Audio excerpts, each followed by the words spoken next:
یو ملګري دا تپوس وکړو که یو زنانه په رمضان کې د حیض په وجه باندې روژه ونه نیسي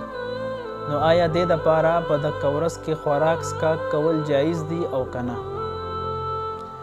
نو که د حیض په وجه باندې دې روژه ونه نیوله یا ابتدا نه خو روژه ونیوله پاکه وه خو بیا وروستو د 1 بجې ټایم کې د غرمې په ټایم کې دې ته ماهواري شروع شوه نو دې سره د دې روژه ماته شوه او په دې ورځ کې دې دپاره خوراک څښاک بالکل جایز دی خو البته د خلکو وړاندې به خوراک نه کوي. یو بل صورت دی کو چرته دا زنانه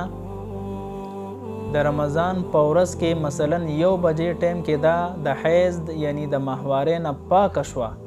نو په دې صورت کې دا به د نورو روژهدارو په شان د روژه ماتي پورې خوراک څښاک به نه کوي. څنګه چې نور روژهدار خوراک څښاک نه کوي دغه شان به دغه زنانه هم چې دا پاکه شوه د ماهوارې نه نو دا به هم خوراک څښاک نه کوي.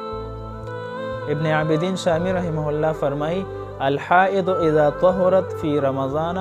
فانها تمسك تشبها بالصائم لحرمة الشهر ثم تغضي. نو دا به د روژهدارو په شان خوراک څښاک نه کوي بیا به هم د دغې ورځ قضا د رمضان نه پس راګرځوي.